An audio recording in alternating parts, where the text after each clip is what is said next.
Ian had always thought love faded quietly, not in explosions, not in storms, not in moments that tore the air out of your lungs. He believed distance crept in like dust on unopened windows, slowly and subtly, until one day things just didn't shine the way they used to. But sometimes love didn't fade quietly. Sometimes it shattered with the sound of a single message.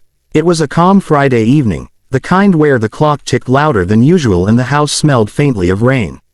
Ian had finished work late, pushing through spreadsheets, calls, and deadlines like a tired machine. His shoulders were heavy, his tie pulled loose, and all he wanted was to sit with Zara, have their usual evening tea, and rest in the comfort of routine. He unlocked his phone, expecting a grocery list, a reminder, or maybe even a picture of something she cooked. Instead, the screen lit up with a sentence that sliced through him. Going on a solo trip with my first love. Don't be jealous, throwing kisses. At first, he blinked, confused. Then he read it again. The smile emoji felt like a slap. The words felt like acid spreading across his chest. His stomach sank as if he'd missed a step on a staircase. For a long moment, Ian simply stood there, phone in hand, air tightening around him like a rope.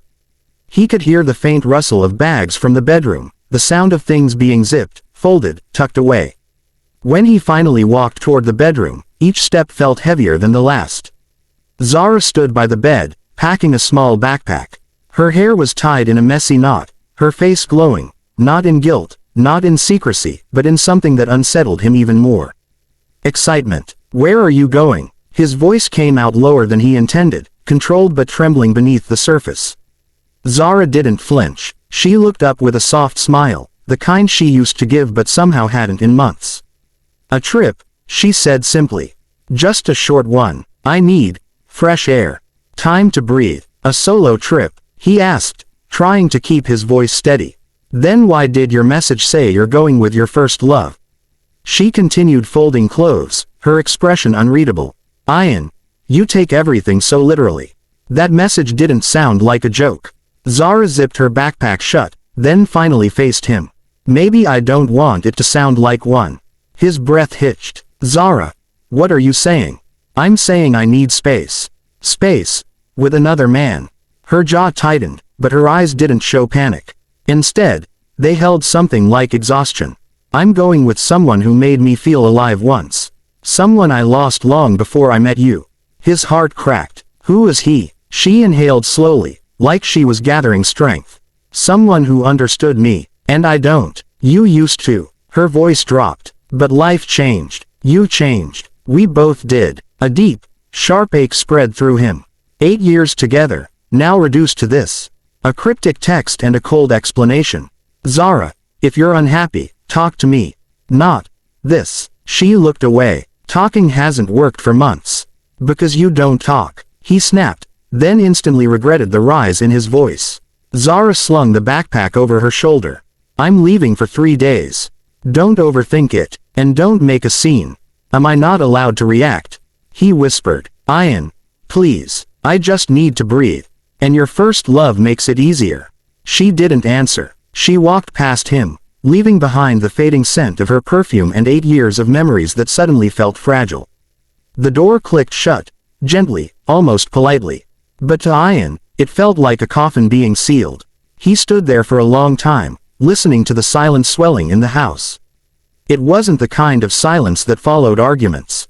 It wasn't even the cold silence after heartbreak. This silence felt like grief. Minutes blurred into an hour. He sank onto the sofa, elbows on his knees, staring at the walls that had once echoed with their laughter. Zara, his Zara, had walked out to meet someone she claimed was her first love. He imagined scenarios, painful and vivid. A past boyfriend, a crush, someone who once promised her the world, someone who still held space in her heart. The thought tore him apart. But beneath the shock and heartbreak, there was another feeling too. A quieter one. One he hadn't noticed growing. Ian had lost pieces of himself too. He had poured everything into work, bills, responsibilities, survival. In doing so, he had abandoned the part of him that used to feel alive. Back before corporate graphs and deadlines, Ian had written stories. Pages and pages of them. He once dreamed of publishing a novel. He used to carry a leather-bound journal everywhere, his companion, his pride, his passion. Then he buried it under adulthood. He realized something then. Maybe Zara wasn't the only one drowning. He stood, walked to the old cabinet, and opened the bottom drawer. There it was, his journal. Dusted, untouched, forgotten. He ran his fingers over the worn cover. When he opened it, the scent of old paper hit him, nostalgic, painful, familiar. His heartbeat changed rhythm. Ian closed the book, grabbed his wallet, his keys, and without fully understanding why, walked out of the house. If Zara could walk toward her first love, then maybe it was time for him to walk toward his. Not another woman, not revenge, but the version of himself he had abandoned to keep life moving. And as he drove out of the city, the road ahead of him stretched long and uncertain, maybe even reckless. But for the first time in years, Ian felt alive, and what he did next would change everything. Zara's journey should have felt liberating. She had packed her camera, her old lenses, and the same pair of worn-out sneakers she used to wear during her photography days. She had told herself this trip would be her rebirth, her chance to breathe outside the suffocating routine of her marriage. But by the time the bus left the city limits, liberation felt nothing like she imagined. Something inside her twisted painfully. The tall grass outside the window blurred into streaks of green, but her mind stayed stuck on Ian's face, frozen in shock, hurt tightening every line. She had expected a fight. She had expected shouting, questions, accusations. Instead, Ian had stood there quietly, crushed and confused, like someone watching their world crumble without understanding why. It hurt more than any argument could have. Zara pressed her forehead against the window, eyes stinging. Maybe she had gone too far. Maybe her message, rash and childish, had crossed a line. But the truth was complicated. She wasn't meeting another man. Her first love wasn't a person.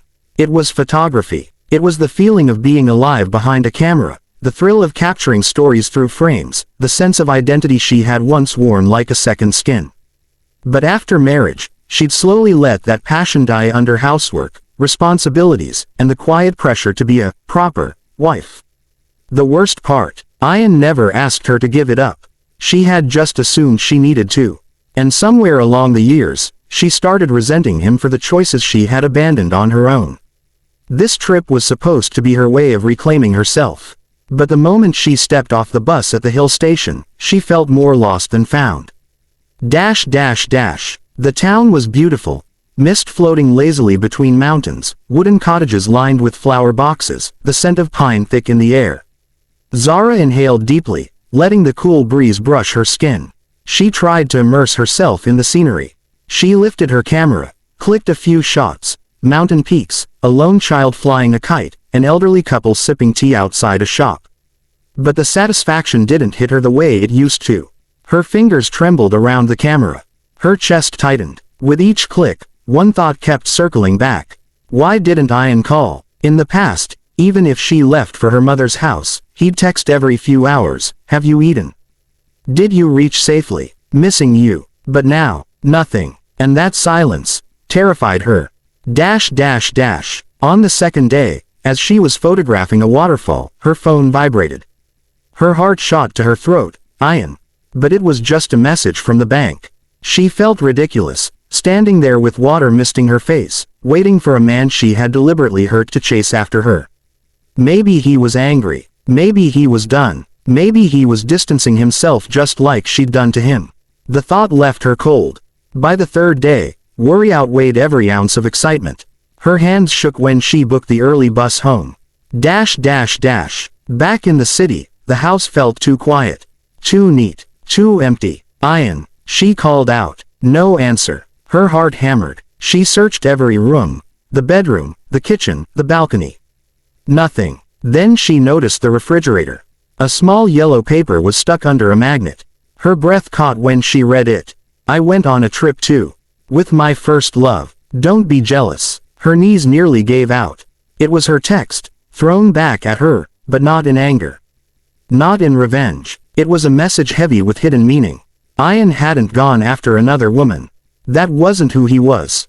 So what was his first love? She pressed the note to her chest, tears spilling freely. She had tried to hurt him. But somehow, she had hurt herself more. At the bottom of the note was an address.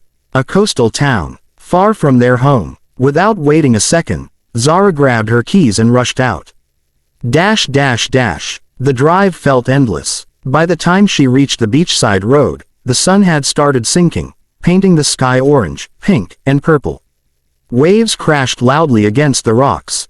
The salty wind blew her hair wildly around her face. Then she saw him, sitting on the porch of a weathered wooden cabin, notebook open, pen moving slowly. He wasn't scrolling through emails. He wasn't taking business calls. He wasn't thinking of office deadlines. He was writing. The sight broke her. Her feet moved before her mind could. Ian looked up when he sensed her. His eyes widened. Surprise. Then caution. Then something softer. Something he quickly hid. "You found the note," he said quietly. She swallowed hard. "I did." He closed the journal gently, placing the pen on top. "Why are you here, Zara?" "Because I needed to see you. Because I think I made a terrible mistake." He looked away toward the sea. "Did you enjoy your trip? With your first love?" She flinched. "It wasn't a man. It was photography." "I figured." That startled her. "You knew." "I know you," he said. "Even when you forget who you are."